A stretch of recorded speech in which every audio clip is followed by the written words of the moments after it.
જગતનો તાત ખેડૂત લાંબા સમયથી રાહ જોઈ રહેલો હતો કે વાવણી લાયક વરસાદ ક્યારે થશે, પરંતુ જ્યારે વાવણી લાયક વરસાદ થયો ત્યારે મેઘ તાંડવ સર્જાયો અને જેના કારણે નદીઓમાં નવા નીર આવ્યા અને નદીઓ બની ગાંડીતુર, જેના કારણે જગતના તાત ખેડૂતના ખેતરો ધોવાયા. ઊભા પાકમાં પણ જ્યારે વરસાદ પડેલો, ખાસ કરીને જે ખેડૂતોને જમીનમાં પાણી હતું તેઓએ આગોતરું વાવણી કરી નાખેલી હતી, પરંતુ આ ખેડૂતોને સપને પણ ખબર ન હતી કે અવડું મોટું નુકસાની થશે. અને ખરેખર ધારી પંથકમાં જ્યારે અનરાધાર મેઘરાજા વરસી પડેલા છે અને આ મેઘરાજાના પ્રકોપના કારણે ક્યાંક ને ક્યાંક ખેડૂતોને ખૂબ મોટું નુકસાન ગયેલું છે અને ખેડૂતોની ફળદ્રુપ જમીનનો જે કાપ હતો તે પણ એનું પણ ધોવાણ જ્યારે થઈ ગયેલું છે. ત્યારે આજે બે બાકડા બની ગયેલા જગતના તાત આજે આપણને ખરી વાસ્તવિકતા જ્યારે કહી રહેલા છે, ત્યારે આંખોમાં તેમની આંસુ પણ સમાતા નથી. ખેડૂતો કે જેઓએ એક બીજ વાવીને અનેક બીજ લેવાની જ્યારે તેઓએ તૈયારી કરી રહેલા હતા, ત્યારે ઓચિંતા આવેલા વરસાદે તેની જમીનનું ધોવાણ કરી નાખેલું છે.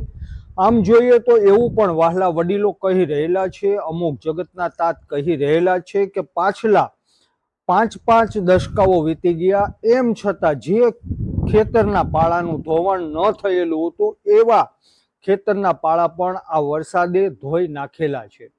ખેડૂતોને જ્યારે મોટું નુકસાન આવેલું છે ત્યારે ખેડૂતો માંગણી કરી રહેલા છે કે અમારું પૂરતી સહાય ચૂકવવામાં આવે અને વગર સર્વે કરીને તેઓને પૂરતી રકમ ફાળવવામાં આવે.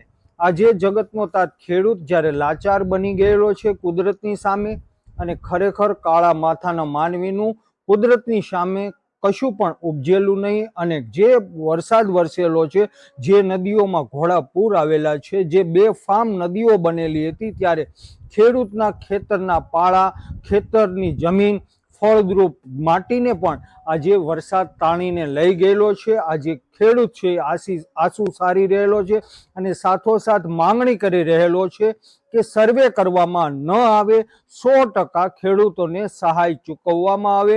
ખેડૂતો આજે જગતનો તાત ખેડૂત લાચાર બની ગયેલો છે, એમની વહારે સરકાર જરૂરથી આવે. વંદે માતરમ, ભારત માતા કી જય. આજરોજ અમે ફતેહગઢ ગામે જે આપણે વરસાદ પડેલ એના હિસાબે ખેડૂતોને શેઢા પાળાનું ખૂબ જ નુકસાન થયેલ છે, જમીનમાં ધોવાણ થયેલ છે. એટલે અમે સરકાર પાસે એવી આશા રાખીએ છીએ કે સરકાર સર્વે કર્યા વગર ખેડૂતોને સર્વે કર્યા વગર નુકસાની પૂરેપૂરું 100% વળતર ચૂકવે એવી અમે સરકાર પાસે આશા રાખીએ છીએ.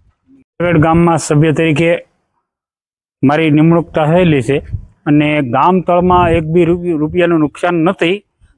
જમીન ખેતીવાડીના પાળા ટોટલી વસ્તુ ધોવાઈ ગયેલ છે. કોઈના ફેન્સિંગ કરેલા થાંભલાથી વાડી નેરામાં જતી રહેલી છે. આવી રીતે ગામમાં સીમમાં નુકસાન થયેલ છે. વાડીઓમાં, વાડી વિસ્તારમાં સરકાર પાસે એવી આશા રાખી તો 100% અમને વળતર પૂરું મળે.